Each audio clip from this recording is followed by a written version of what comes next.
बहादुर यार जंग क्या थे, बहादुर यार जंग ने क्या किया, बहादुर यार जंग कैसी शख्सियत थे, अपने नानी के साथ उन्होंने कैसा सलूक रखा, किसी ने इस पर तवज्जो करने की कोशिश नहीं की। मुझे अब भी फ़तेह खातून याद आती है, जो बहादुर यार जंग की नानी थी। उन्होंने बहादुर यार जंग को बहादुर यार जंग बना दिया। अगर फ़तेह खातून बहादुर यार जंग को नहीं मिलती तो बहादुर यार जंग का इतना बड़ा जलसा नहीं होता था। वो कहती कि बेटे आज तुमने अल्लाह से बातें की, हड़बड़ा जाते, नहीं मेरे से गलती हुई, नहीं जाओ अल्लाह से बातें करके आओ। सुना आपने कि कुरान शरीफ को पढ़ के आओ तो मैं तुमसे तुम्हारा सलाम लूँगी। क्यों अपना खफस देख के नाशाद है तू, मायूस अगर हो गया बर्बाद है तू। गर दिल तेरा आज़ाद है ऐ सैदे खफस, आज़ाद है आज़ाद है आज़ाद है तू। ये चैलेंज था मीर उस्मान अली खां के लिए। बता रहे थे कि किस तरह हुकूमत की जाती है, जैसा कि अभी आपके सामने पेश हुआ। उन्होंने कहा कि आप सारे इनको निकाल दीजिए, रातों रात इनको निकाल दीजिए। तो क्या कहा मालूम बहादुर यार जंग ने, चमन ज़ारे दक्कन को अपने खूने दिल से सेंचा है, छूटेगा मुझसे कैसे ये गुलिस्तान देख लेता हूँ। बहादुर यार जंग ने ये कहा कि इकबाल जो लिखते हैं वो कुरान का ये है, कुरान जो कहता है इकबाल लिखते हैं। एक जगह लिखा है खुदा की देन है, खुदा की देन तकरीर व खिताबत का कमाल, क्या उड़ाएगा कोई चरबा मेरे अंदाज का, क्या उड़ाएगा कोई चरबा मेरे अंदाज का। तो उनको अपनी तकरीर पर ऐसा बहुत कमांड था।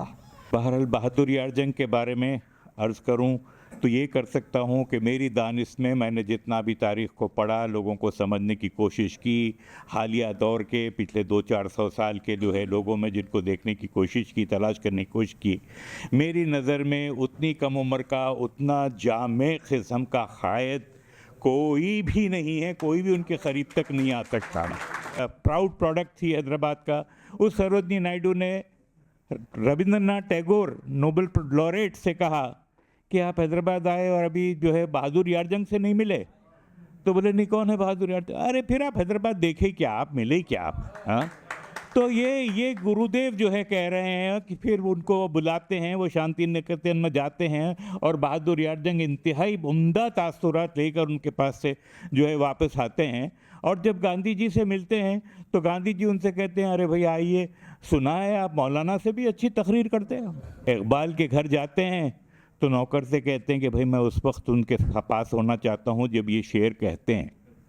वो रात का वक़्त होता है, वो नमाज के बाद जो है अपने शेर के शगल में मसरूफ़ होते हैं और ये पीछे जाके बैठ जाते हैं और उनकी हरकत और सकनात को देखते हुए उनसे वो हासिल करना चाहते हैं जो सिर्फ़ रूहानी तौर पर ही आ सकता था। तो इकबाल के बारे में जब उनसे तारुफ होता है, कराया जाता है पहले, तो बोलते हैं कोई इकबाल को कि मैं नाम भूल गया, कि अगर आप शाह हैं तो ये आपके सालार हैं, आप अगर शमा हैं तो ये आपके परवाने हैं और इनसे आपसे काबिल आदमी नहीं मिलेगा। और होता वैसा ही है कि इकबाल भी उनके गिरविदा हो जाते हैं। 1927 में जो कायम हुई थी मजलिस बैनुल इत्तेहादुल मुस्लिमीन, वो बिल्कुल सोती रही तकरीबन 10 साल तक। और फिर बहादुर यार जंग को ये सारे हालात देखने के बाद उनको समझना पड़ा कि जिसका इशारा हमारे डॉक्टर नासिर साहब ने किया कि भाई वो उसको अब उनको ज़रूरत थी वैसे क़यादत देने की, तो फिर वो की तो मजलिस बैनुल इत्तेहादुल मुस्लिमीन बनी और ये उसकी बागडोर संभाले। और इन्होंने बाकायदा तौर पर जो है लोगों में शऊर पैदा करने का जो काम किया वो बड़े मुनज़्ज़म और बड़ी डिटर्मिनेशन के साथ वो काम शुरू किया और उसमें बहुत हद तक कामयाब हुए। हम सब इस बात से बखूबी वाकिफ़ हैं کہ قائد ملت نواب بہادر یار جنگ کو ایک معمولی گھرانے کے فرد نہیں تھے، بلکہ وہ شاہی خاندان سے تعلق رکھتے تھے، عیش و عشرت کے سارے سامان ان کو میسر تھے، لیکن اس کے باوجود یہ اللہ کی مشیت تھی کہ اللہ تعالیٰ ان سے ایک ایسا کام لینا چاہتا تھا کہ جس کی بنیاد پر وہ تاریخ میں ہمیشہ یاد رکھے جائیں گے۔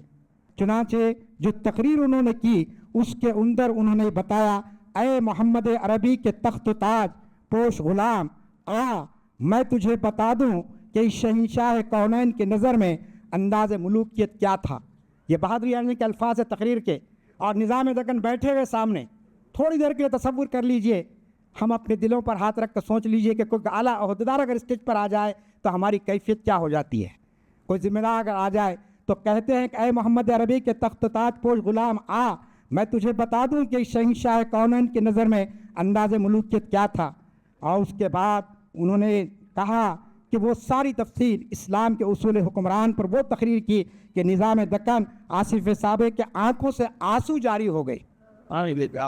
تقریر کا اتنا بڑا اثر ہوا کہ مورخ لکھتا ہے کہ ان کی آنکھوں سے آنسو جاری ہو گئے، اور کچھ دن نہیں گزرے کہ نظام دکن نے کہا کہ بہادر خان، ہماری طرف سے ہم آپ کو بہادر یار جنگ کا خطاب دیتے ہیں۔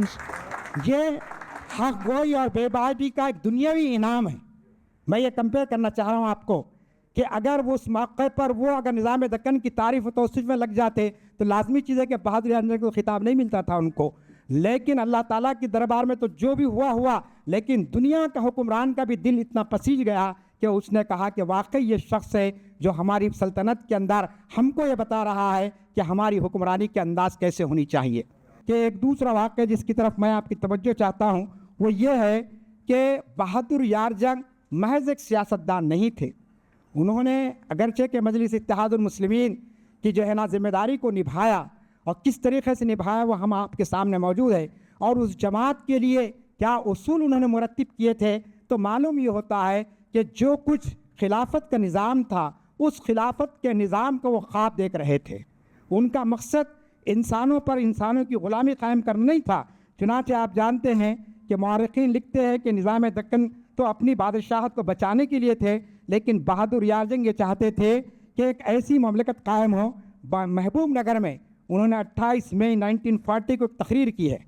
اس تقریر کے 2 جملے میں رکھتا ہوں، میں چاہتا ہوں کہ حیدرآباد یعنی ریاست حیدرآباد کے گوشے گوشے میں میری آواز پہنچ جائے اور مسلمان اپنے مستقبل کی تعمیر کے لیے متحد ہو جائے۔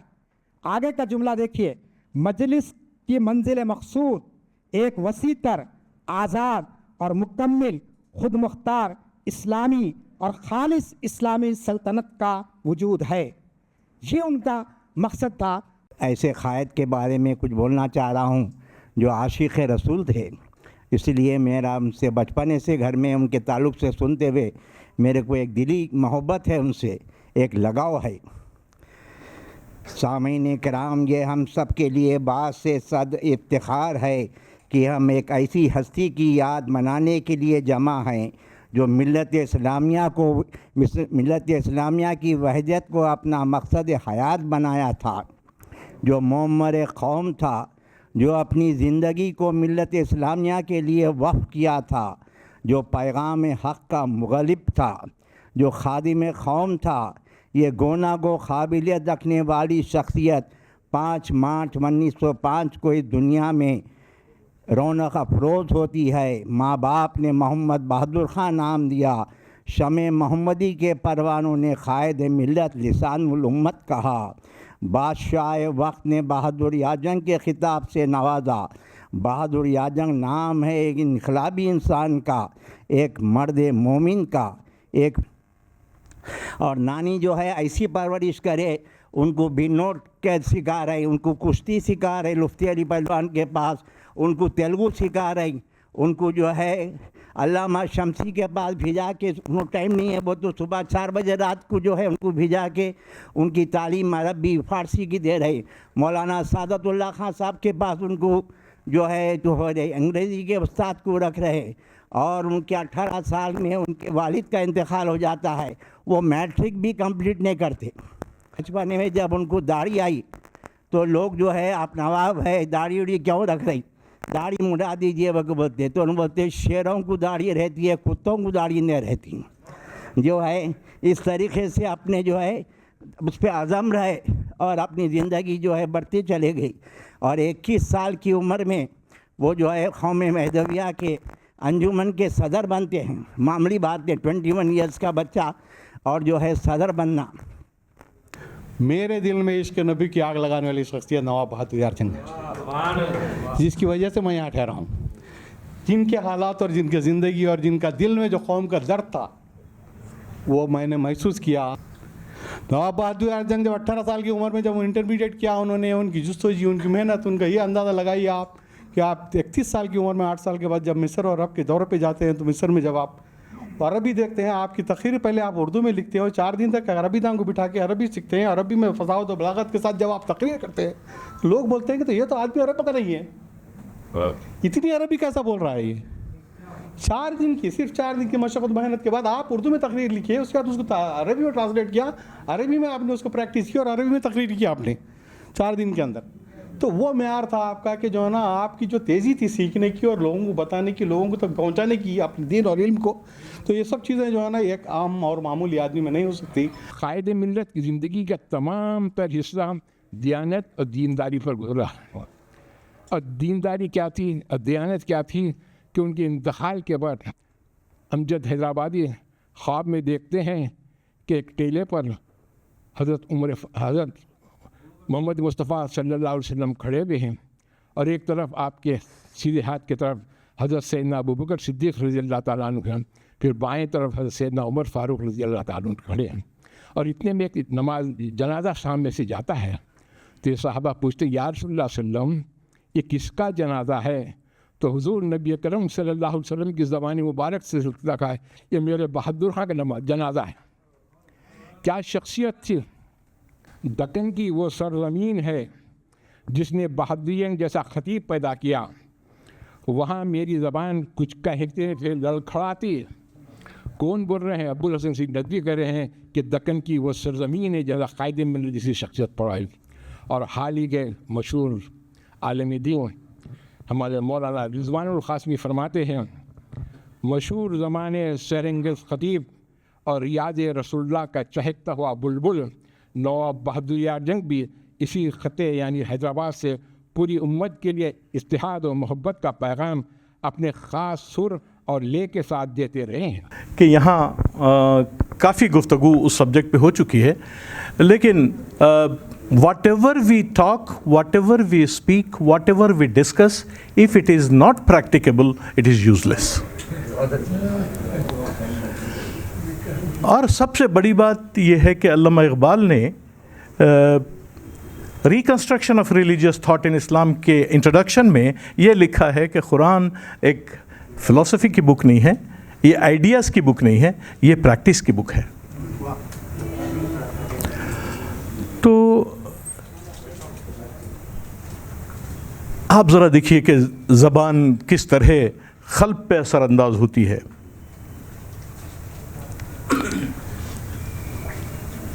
कि खनकिए आब रवां, शादाब मुरग़्ज़ार, बर्फ़पोश पहाड़, गुनगुनाते हुए चश्मे, मचलती हुई आबशारें,